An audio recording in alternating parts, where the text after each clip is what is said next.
Los monjes etíopes revelaron las palabras de Jesús. En la Biblia, tras su resurrección, algo fue dicho después de la resurrección que nunca estuvo destinado a ser escuchado por el mundo. No fue escrito en los libros que te entregaron, no fue enseñado en las iglesias, no fue traducido hasta ahora. Antes de morir, un anciano monje etíope acercó a su discípulo más cercano y le susurró algo que había sido transmitido de generación en generación, dentro de los muros de piedra de un monasterio enclavado en la montaña. Lo que Jesús dijo después de la resurrección nunca debió salir de este lugar. Pero el tiempo se acerca en que el mundo lo necesitará. No hubo cámaras, no hubo registros, no hubo testigos fuera de esa habitación. Pero las palabras que ese hombre protegía existen, y han existido durante casi 2000 años. Pues la historia que la mayoría de la gente conoce termina en la tumba vacía. La piedra rueda, el cuerpo desaparece, y luego nada. Silencio. Como si la parte más importante del relato hubiera sido cortada de raíz. Pero ese final nunca fue la verdad completa. Escondido en lo profundo de los monasterios de las tierras altas de Etiopía, protegido por monjes que dedicaron sus vidas enteras al secreto, existe un registro completamente diferente. Uno que no solo describe lo que sucedió después de la resurrección, sino que revela lo que Jesús realmente dijo, lo que advirtió, lo que enseñó durante los 40 días posteriores a su resurrección. Días de los que la historia apenas habla, pero que quizás sean los más importantes de todos. Esto no es un rumor, esto no es una teoría. Esto está escrito dentro de una versión antigua de las Escrituras compuesta por 81 libros. Una versión que el resto del mundo nunca debió leer. Un texto preservado en aislamiento, intacto, sin modificaciones, con más libros que las Biblias protestante y católica combinadas. Y dentro de esas páginas perdidas hay un relato de la resurrección tan directo, tan específico y tan perturbador, que tuvo que mantenerse oculto. Hoy vamos a adentrarnos en él. Pero antes de revelar lo que ese monje confesó en sus últimos momentos, quiero que entiendas por qué lo que estás a punto de escuchar nunca fue destinado al público. Y hay razones muy concretas por las que no quieren que sepas esto. Para comprender lo que ese monje protegía, primero necesitas entender cuán diferente es realmente la Biblia etíope. Si la mayoría de las personas crecen creyendo que la Biblia es un texto fijo, definitivo e intocable, como si hubiera caído del cielo en su forma actual. Pero la Iglesia Ortodoxa etíope nunca estuvo de acuerdo con esa versión de la historia, y tienen las pruebas para demostrarlo. Mientras la Biblia occidental fue estandarizada en 66 libros, Etiopía preservó 81. Libros como Enoc, Jubileos y Macabeos. Textos que fueron utilizados por los primeros cristianos, venerados por antiguas comunidades judías, y luego silenciosamente eliminados del canon occidental. Durante siglos, los académicos occidentales los descartaron como mitos, falsificaciones o distracciones peligrosas. Entonces la ciencia intervino. La datación por carbono 14 de los Evangelios de Garima, descubiertos dentro de un monasterio etíope, te confirmó que fueron escritos entre los años 330 y 650 de nuestra era, convirtiéndolos en los manuscritos cristianos ilustrados más antiguos jamás encontrados en la tierra. Mientras Europa se hundía en la oscuridad de la Edad Media, los monjes etíopes estaban preservando el código fuente original del cristianismo, intacto, sin editar, y sin la aprobación de Roma. Y lo que hay dentro de esos libros adicionales no es precisamente una lectura apacible para un domingo por la mañana. El libro de Enoc no solo dice que la humanidad pecó antes del diluvio, explica por qué. Describe una fractura cósmica, 200 ángeles vigilantes que descendieron a la tierra, tomaron esposas humanas y engendraron seres híbridos llamados Nefilim, y gigantes que consumieron los recursos del mundo y desataron el caos sobre la civilización. El libro da nombres: Semyasa, Azazel, Baraquiel. Dice que estos seres enseñaron conocimiento prohibido a los humanos, la fabricación de armas, la seducción, la astrología, cosas que nunca debieron ser reveladas. Esto no fue simple desobediencia, fue una transferencia no autorizada de poder. Y exactamente por eso, Roma lo rechazó. El mundo que Enoc describe es caótico, indomable e imposible de controlar a través de la religión institucional, así que fue eliminado. Etiopía lo conservó, y Enoc, por explosivo que sea, fue solo el acto de apertura, porque la verdadera conmoción, aquello que ese monje susurraba en su lecho de muerte, es un texto llamado Mashafa Kidan, el libro del pacto. Y lo que está escrito dentro de él, reescribe todo lo que creías saber sobre la resurrección. En el Evangelio estándar de Lucas, el período entre la resurrección y la ascensión se maneja en unos pocos versículos breves. Jesús aparece, bendice a los discípulos y asciende al cielo. 40 días condensados en un párrafo. Pero en el Mashafa Kidan etíope, esos 40 días son el evento principal. Según este texto, el Cristo resucitado no se limita a consolar a sus discípulos, los reúne con urgencia, como un general dando una última instrucción antes de abandonar un campo de batalla, y comienza a enseñarles cosas que nunca fueron registradas en ningún evangelio occidental. Empieza con una advertencia sobre el mundo material. Lo llama el patio de recreo de una fuerza engañosa, un constructor de sombras, una entidad que utiliza la riqueza, el estatus y el poder para mantener a los seres humanos espiritualmente ciegos. Y entonces dice algo que debería haber sido la frase más famosa de toda la historia cristiana. No construyan templos de piedra, porque la piedra se desmoronará.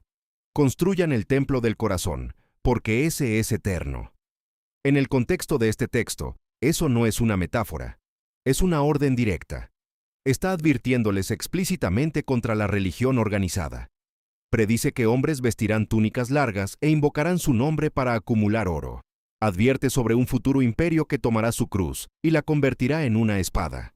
La precisión de sus palabras es lo que más inquieta a los investigadores. Se lee como si estuviera parado 2000 años en el futuro, observando las cruzadas desplegarse, observando las inquisiciones, observando a los telepredicadores llenar estadios mientras los pobres pasan hambre afuera. Les dice sin rodeos: el verdadero creyente debe ser un extraño para los sistemas de los hombres. Pero la advertencia no se detiene ahí. Introduce algo que suena casi científico en la forma en que describe el alma humana. Dice que todo ser humano tiene dos vientos moviéndose a través de él simultáneamente: el viento de la vida y el viento del error. Y el viento del error, explica, no son simplemente malas intenciones o pensamientos pecaminosos. Lo describe como un parásito con puntos de entrada específicos. Entra a través de la codicia, entra a través de los ojos cuando miran lo que no deben, entra a través de la boca cuando habla con engaño, y una vez que toma control, no solo te hace peor persona, calcifica el corazón, pues convierte a un ser humano vivo, y que respira en lo que él llama directamente una tumba ambulante. Piensa en esa frase por un momento. Una tumba ambulante. Una persona que come, duerme, trabaja, revisa su teléfono, pero cuya vida interior ya se ha enfriado. Un muerto espiritual en vida. No estaba describiendo ficción. Estaba describiendo una condición que creía que ya se estaba expandiendo. Y entonces da el antídoto. No un sacramento, no un ritual, no una ofrenda económica para un templo. Lo llama gnosis, conocimiento.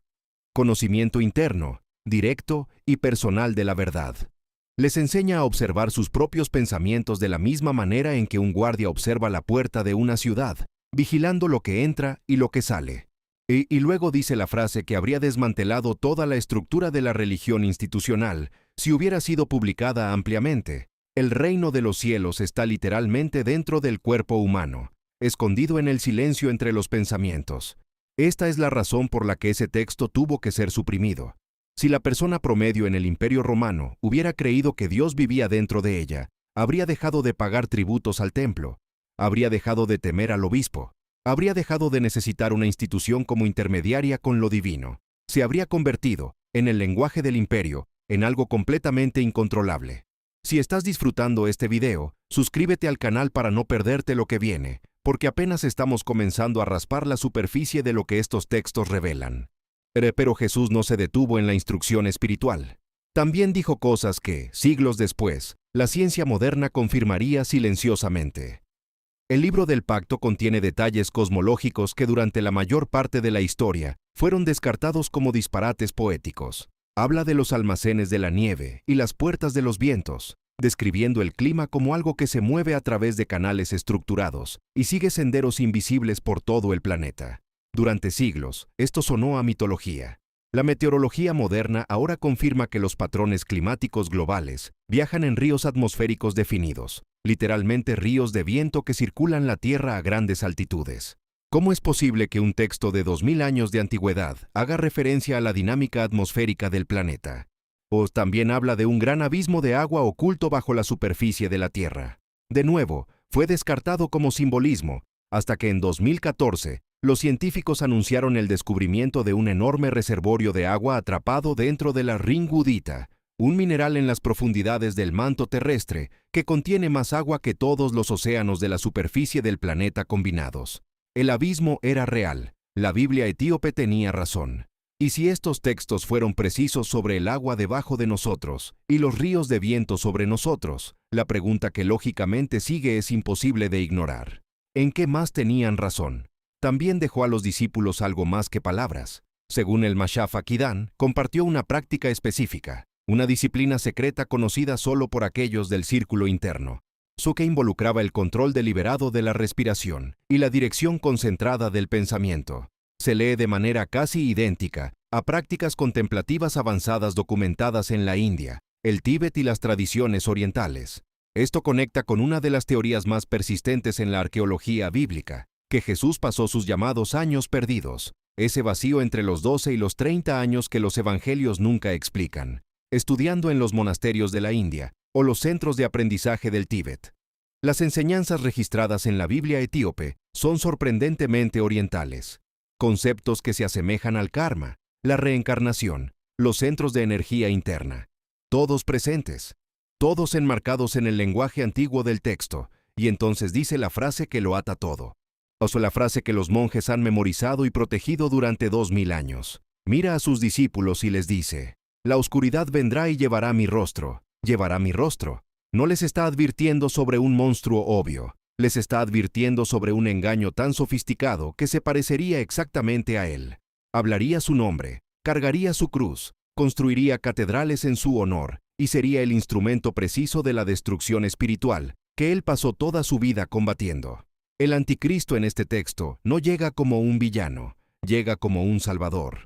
Y los monjes etíopes que custodiaron este pasaje creyeron con absoluta convicción que no era una profecía futura. Era la descripción de algo que ya estaba en marcha. Y la prueba de que Etiopía se tomó todo esto en serio no solo se encuentra en manuscritos, está tallada en el paisaje mismo. No se puede contar esta historia sin abordar el objeto más poderoso de la historia bíblica y la afirmación muy específica de Etiopía al respecto: el Arca de la Alianza. Mientras Hollywood colocó el arca en un almacén gubernamental en Nuevo México, Etiopía ha sostenido durante 3000 años, sin vacilar, que el arca está aquí, encerrada dentro de la iglesia de Nuestra Señora María de Sión en la antigua ciudad de Aksum. Y esto no es folclore cultural casual. Esta afirmación es el pilar central de la civilización etíope. La historia comienza con la reina de Saba. Viaja a Jerusalén, conoce al rey Salomón y regresa a Etiopía llevando en su vientre a su hijo, Menelik I. Años después, un Menelik adulto visita a su padre. Salomón le ofrece el trono de Israel.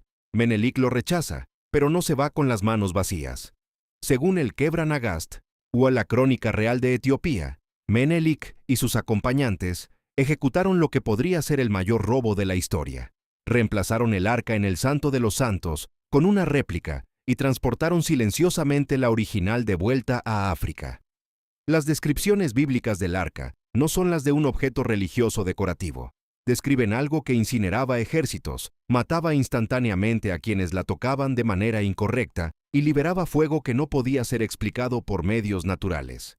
Los efectos, cuando se leen en detalle, suenan incómodamente cercanos a la exposición a la radiación, y por eso lo que le sucede al guardián del arca hoy en día es tan difícil de descartar. Solo un hombre a la vez cumple el papel de guardián.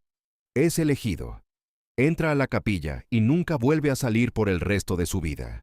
Visitantes que han observado a estos guardianes a lo largo de los años reportan un patrón consistente: deterioro de la vista, cataratas, piel que palidece con el tiempo, muerte prematura. Estos no son los síntomas de la devoción espiritual. Son los síntomas de la exposición prolongada a algo que emite energía. Si el arca es simplemente una caja de madera cubierta de oro, nada de esto tiene sentido, y los imperios a lo largo de la historia lo percibieron. Los caballeros templarios viajaron a Etiopía en el siglo XII específicamente buscándola. Sus símbolos tallados aún existen dentro de las iglesias de piedra de Lalibela. No estaban buscando un artefacto religioso. Estaban buscando una fuente de poder. Etiopía se mantuvo firme, y Etiopía, sola entre todas las naciones africanas, nunca fue colonizada. Cuando Italia invadió con armas modernas en 1896, fueron aplastados en la batalla de Adwa. Los lugareños hablan de una luz en el campo de batalla que cambió el curso de la lucha. La historia lo registra como un milagro militar. Los etíopes lo recuerdan de otra manera. Y en ningún lugar el poder antiguo de Etiopía se vuelve más físicamente innegable que en las iglesias de Lalibela. En el siglo XII, el rey Lalibela no encargó la construcción de 11 iglesias, encargó su excavación, porque estas iglesias no fueron edificadas desde el suelo hacia arriba, fueron talladas hacia abajo en roca volcánica sólida. Catedrales enteras con ventanas, puertas, columnas, cámaras interiores y sofisticados sistemas de drenaje, todo cortado de una sola pieza continua de piedra. Esta no es una técnica que perdone errores. No puedes deshacer un corte incorrecto, no puedes remendar una columna agrietada. Cada decisión tiene que ser correcta la primera vez, lo que significa que toda la estructura tridimensional de cada iglesia tuvo que ser perfectamente visualizada antes de que un solo cincel hiciera contacto con la roca. Ingenieros estructurales modernos han estudiado estos edificios y llegado a una conclusión profundamente incómoda. Para tallar las 11 iglesias usando herramientas manuales apropiadas para la época, se necesitarían aproximadamente 40.000 trabajadores calificados y bastante más de un siglo de trabajo continuo. El proyecto se atribuye a un periodo de 24 años. Y hay otro problema. Los millones de toneladas de roca volcánica que fueron removidos durante la excavación simplemente no están ahí.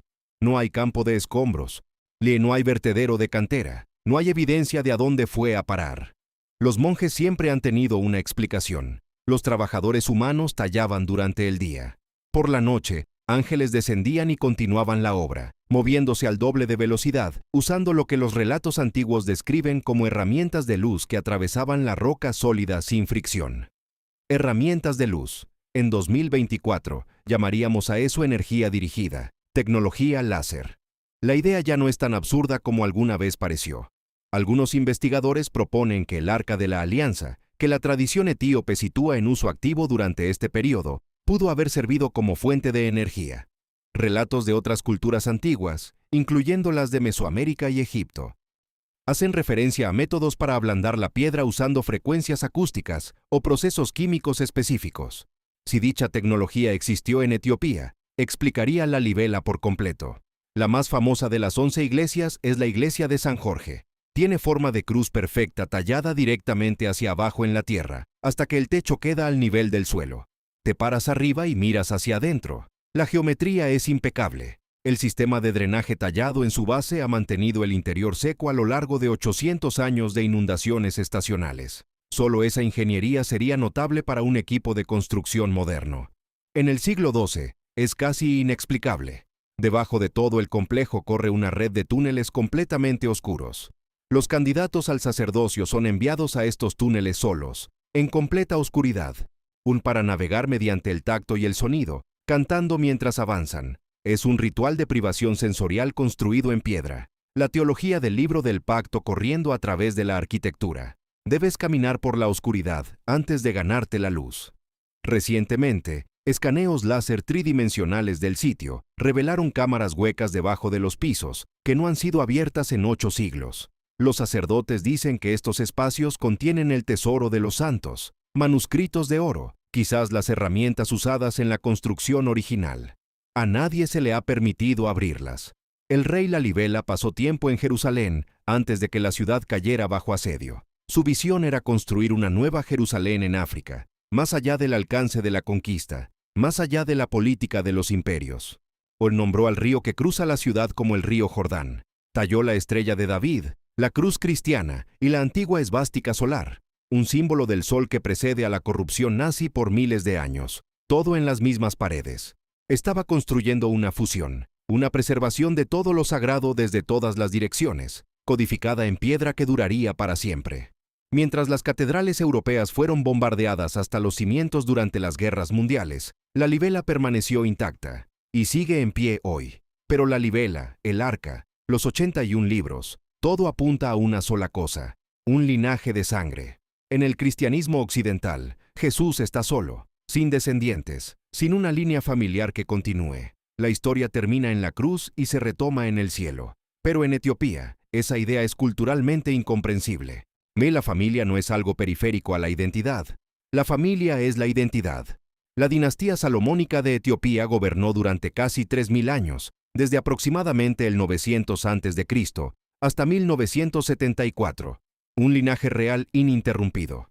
El último emperador, Haile Selassie, fue el gobernante número 225 de esa cadena. Su título oficial era el León Conquistador de la tribu de Judá.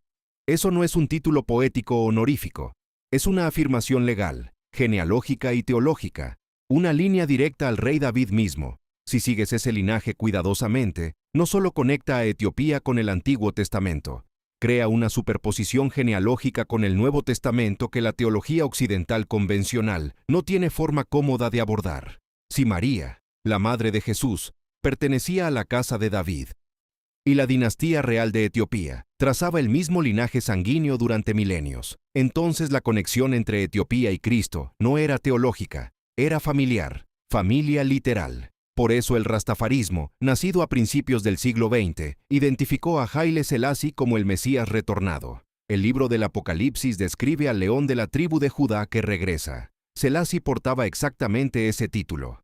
Él nunca afirmó ser divino, pero entendía con total claridad lo que esa ascendencia significaba. Y entonces la genética moderna entró en la conversación. Estudios de ADN de poblaciones etíopes han identificado marcadores genéticos antiguos del Levante, específicamente de la región del Israel y Siria modernos, que datan de aproximadamente 3000 años atrás. Una migración real. Personas reales que se trasladaron desde Jerusalén hasta Etiopía, no en leyenda, sino en biología. Las tradiciones orales resultaron ser historia genética. Esto también explica por qué el cristianismo etíope se ve tan fundamentalmente diferente de su contraparte occidental. El sabbat del sábado se mantiene. La circuncisión al 8º día se mantiene. Las leyes alimentarias detalladas se mantienen. La iglesia etíope no adoptó prácticas judías, nunca las abandonó, porque nunca estuvo completamente separada de ellas, lo cual hace que la idea más radical de toda esta historia sea, de pronto, incómodamente digna de consideración. Si Jesús sobrevivió a la crucifixión, algo que ciertos textos antiguos sugieren discretamente, y si necesitaba desaparecer a algún lugar completamente seguro, ¿qué mejor lugar que un reino gobernado por su propio linaje extendido? Una nación que ya había demostrado que guardaría las cosas sagradas con su vida. En las remotas tierras altas de Etiopía, tradiciones orales transmitidas de generación en generación hablan de un misterioso maestro que llegó del norte, un sanador, un hombre de paz extraordinaria que hablaba de una manera que la gente nunca había escuchado antes. No lo llaman Jesús, lo llaman el Maestro Justo, y nadie en todos los siglos transcurridos ha podido explicar quién era. Como dicen los monjes de Etiopía, Occidente tiene el agua, nosotros tenemos el pozo, y ahora, después de 2000 años de silencio, el pozo finalmente está siendo abierto. ¿Por qué ahora? Hazte una pregunta que la mayoría de la gente no ha pensado en hacerse. ¿Por qué ahora? Porque estos textos están de repente en todas partes, después de sobrevivir en un secreto casi total durante 2 milenios. Durante siglos, estos manuscritos permanecieron en monasterios de montaña, envueltos en piel de cabra, custodiados por hombres que habían tomado juramentos de por vida para protegerlos. Sobrevivieron al daño de insectos, invasiones militares, cambios de régimen y el colapso de imperios. Los monjes que los guardaban no mantenían una biblioteca. Mantenían un sello. Y entonces, en el lapso de unos pocos años, todo se abre. Traducciones no autorizadas comienzan a circular en línea. El algoritmo las amplifica. Millones de personas que nunca habían oído hablar del Mashafa Kidan están de pronto viendo videos sobre él entre actualizaciones de noticias y el desplazamiento en redes sociales. Tú estás viendo uno ahora mismo. Eso no es una casualidad. La lectura más extrema de los propios textos etíopes ofrece una explicación escalofriante. El Mashafa Kidan describe los tiempos finales como una era de redes de ilusión. En el idioma ge'ez original, la descripción se traduce como un mundo hiperconectado pero fundamentalmente falso, donde las personas se comunican sin voces físicas y perciben sin ojos físicos. Un mundo que es toda señal y ninguna verdad. Lee eso de nuevo lentamente y dime que no describe Internet, las redes sociales y las primeras etapas de la inteligencia artificial con una precisión inquietante. La teoría es esta: los monjes etíopes no estaban simplemente preservando escrituras, estaban custodiando un manual de emergencia. Un conjunto de instrucciones específicamente diseñado para ser liberado en un momento umbral particular de la historia humana. Y la condición detonante era exactamente el mundo en el que ahora estamos viviendo. La profecía establece que cuando la humanidad se pierda dentro de realidades fabricadas, la verdad oculta debe ser liberada para romper la ilusión. Mira dónde estamos. La confianza en los gobiernos se ha derrumbado. La confianza en los medios de comunicación se ha derrumbado. La fe en la religión organizada está declinando a una velocidad histórica. Las personas no tienen hambre en el sentido convencional. Están hambrientas de algo que no pueden nombrar. Una conexión directa con algo real. Algo sin mediadores. Algo que no requiera una institución interponiéndose entre ellas y la verdad. Eso es precisamente lo que estos textos ofrecen. Y precisamente por eso se difunden como lo hacen. El Concilio de Nicea en el año 325 de nuestra era, que estandarizó el canon bíblico occidental, no simplemente simplificó las escrituras para una audiencia más amplia. Según la lógica incrustada en los textos etíopes, realizó un desarme dirigido. Los libros que fueron removidos no fueron removidos porque fueran históricamente poco confiables. Fueron removidos porque describían a los seres humanos como agentes poderosos y espiritualmente autónomos en un conflicto cósmico. Seres con acceso al conocimiento directo de Dios que no requería intermediario sacerdotal alguno. Al remover esos libros, la institución removió la armadura del lector. Etiopía nunca aceptó esa remoción. Conservaron el texto completo mientras el resto del mundo recibía la versión editada. Y algunas secciones de los manuscritos no se leen como teología en absoluto. Se leen como física. Investigadores han identificado pasajes que describen lo que ahora reconoceríamos como levitación acústica. La manipulación de materia física usando frecuencias de sonido dirigidas con precisión. Mira la libela. Mira lo que fue construido. Mira lo que las leyendas dicen sobre cómo fue construido. Si reemplazas la palabra ángeles con la frase tecnología acústica avanzada, de pronto nada de esas iglesias es inexplicable. Si esos sistemas están documentados en el libro del pacto, y si las traducciones actuales están comenzando a revelar cómo funcionaban, entonces esto no es simplemente un despertar religioso. Es el retorno de una ciencia anterior al diluvio que fue deliberadamente enterrada. Así que esta es la pregunta que debería quedarse contigo mucho después de que termine este video. Si las instituciones más poderosas de la historia editaron el pasado para mantener el control sobre el presente, ¿qué más sigue estando oculto? Y si un anciano monje etíope, en la última noche de su vida, eligió transmitir un secreto que había custodiado durante décadas, ¿qué te dice eso sobre cuán urgente se ha vuelto la verdad? El sello está roto. Los textos están afuera. La única pregunta que queda es si el mundo está listo para leerlos. Si este video te abrió la mente, aunque sea un poco, suscríbete al canal, porque hay mucho más de esta historia que nunca ha sido contada. Y el próximo capítulo va todavía más profundo.